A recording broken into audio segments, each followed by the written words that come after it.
So I'd like to just give a little backstory on my videos here that I took of myself shooting this bow. Um, this is a youth bow. This is actually a bow that I played with a lot as a kid that I didn't realize where it was until here recently. My stepdad let me know that it's been in his garage. Um, so I decided to get it a couple days ago, and then I was able to find a string for it and everything. So I just decided to, plink around with it, and I'm actually wanting to get a bow for myself. So here soon, there's supposed to be like a traditional archery convention.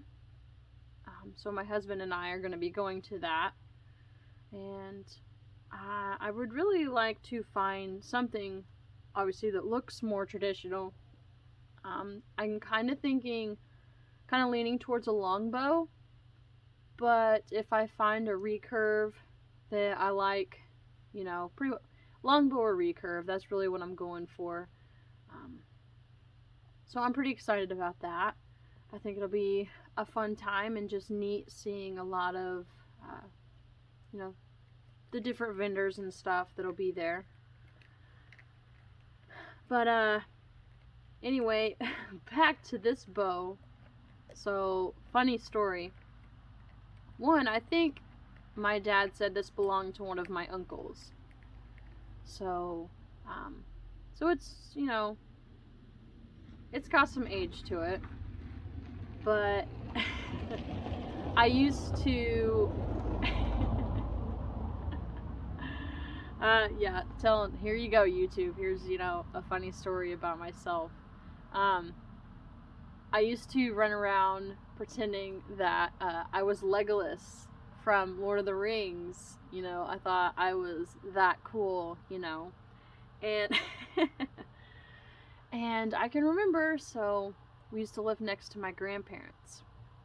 My dad did, and I was out playing. I don't know what was really going through my head. I just, thought I was, just having fun and everything. Well, I decided, pull it back and was like, let's just see how high I can shoot it and just really see it arch and, watch it come down. So I did that. And as I'm watching this arrow come down, I'm starting to see my grandparents' house in my view, and I'm like, uh-oh. I'm watching it come down more. And I hear this loud thud, and it hits the hood of my grandparents' car. And I'm like, oh no. So I'm the only one outside. So I run up there, and it left like maybe a dime-sized chip in the hood. It didn't go all the way through. It may have been like a little bit smaller, but anyway, that was about that size. And he had like this burgundy colored car. So this little silver chip that it made, it was pretty noticeable. And knowing my grandpa, he'd be able to pick up on any little thing wrong with his car. But I pretty well saw that, and I grabbed my arrow and I took off running back to our house. And I didn't say anything about that for years. And it's probably been just a few years ago now. I actually told my dad, like I happened to recalled that memory, and I told my dad, and he was like, oh my gosh. He's like, yeah, I still would not tell Grandpa about that story because he would probably still be mad. And I said, oh yeah, I figure so. That's why I never told him. So, but I was like maybe between like 10 and 13 when that happened. So it's been quite a long time ago now. But yeah, so that was just, a funny story about this bow in particular. And, it was fun shooting it again and actually, you know, trying to aim better. But it's interesting, you know, these bows like this, you know, they don't have a sight. You know, you're shooting off instinct. And that's one thing that my husband told me, is that when you're aiming, you don't want to like sit there and aim. You pretty well want to like pull up, pull back, and shoot. So that's what I was trying to practice doing in these the videos. So my aim is not the greatest. I had occasional groupings, but yeah, and of course, like again, this is, you know, just a youth bow and everything. So I was about like maybe 10 yards from the targets, but yeah, it was still fun. My daughter was behind the camera most of the time watching, so she was a good audience, I guess, and she enjoyed watching it. And so yeah, that was fun.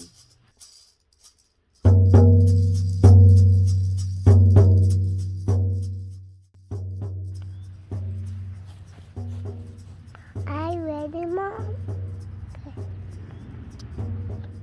Oh, Oscar, you missed Mommy's phone.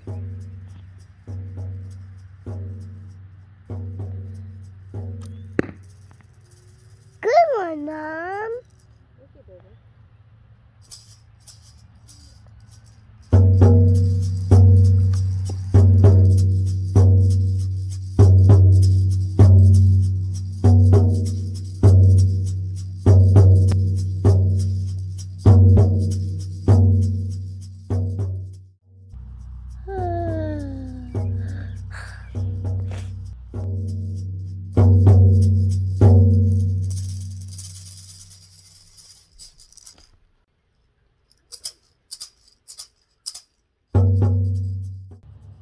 So here recently, I had just attended a gathering through the Fellowship of Northern Traditions,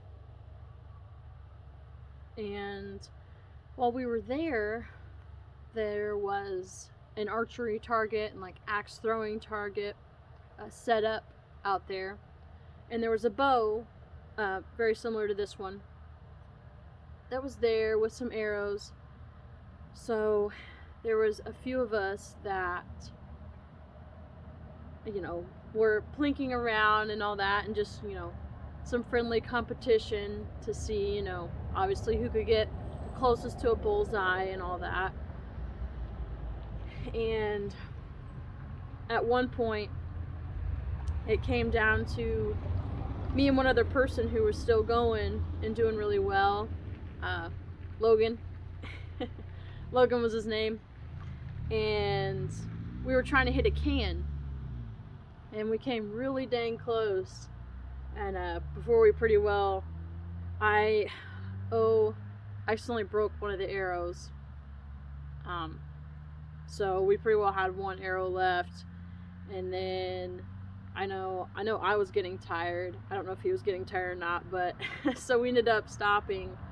But it was so much fun, and it just being in that gathering setting, you know, those are really spiritual, very spiritual settings. So I know quite a few of us really felt that Uller connection while we were shooting the bow. And I know of one other guy, Darius. He has recently ordered a longbow since the gathering. And then Logan said he actually is going to attempt to make his own bow. I believe he said his dad used to make his own bows, so that's really cool. I think that would be a really neat thing to do. Just anything you make yourself. I just feel there's that much more, I don't know how I want to say it. Makes it more personal, makes it more special, you know. But yeah, so I know that's something I plan to get as well, whenever I go to this traditional archery convention. I'm hoping to find something there, whether it be recurve or longbow, in our price range. But I'm very excited. I think it'll be a really neat way to better connect with nature, just, being outside, doing this, and the ancestors. This is, the bow and arrow is something that's been used for, throughout history. And whether it be like for hunting, protection, all that. So I just think that would be a really neat way to, connect. And then, and also the god Uller. So I'm really excited about that. And I was excited to be able to find this bow and to have a string to use for it and actually be able to shoot around with it today.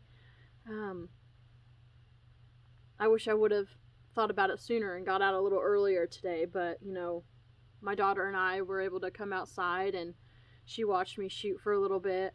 She's still a little young. I would definitely have to help her quite a bit to be able to do it, but she's only 3. So, but someday, both our kids act very interested in, hunting and such. So I know my husband especially is very thrilled about that. But definitely anything to get them interested in going outside and playing outside, just getting out of the house, that's just, I think a big thing with with kids these days is that, whether it be social media or just gaming in general is very popular, and I just don't see as many kids playing outside like I used to as a kid, and like my parents did when they were kids, and so on. And I know I've spoken with a few parents, that have kids currently who hope to do the same. They want to bring that back in their child's lives, is kids wanting to be outside more than they want to be inside. I think that's really important, and getting them involved in anything that makes them excited to go outside, I think is very important. And that's what we've been trying to do with our kids. Like, we have a swing set, we've got a trampoline, just different things like that outside for them to play on. And then we're wanting to have a garden this year, so they'll be such a great age to really be able to like help and learn about gardening and all this. And yeah, it's just really, really exciting, and there's so much potential there. And like camping, wanting to do so much more camping. We have a camper, and wow, that's a game changer when you can go camping in the summertime and have air conditioning and a restroom. That's very nice. But there's still something special about tent camping and just doing more primitive camping. There's just that added connection. While we still, we'll still have a cooler for our food and, different things like that. But you're still spending time out in nature, So I think I'm very excited for the warmer weather to come, to where we can start doing those things more. Thank you for tuning into this video, and I hope to see you at the next one.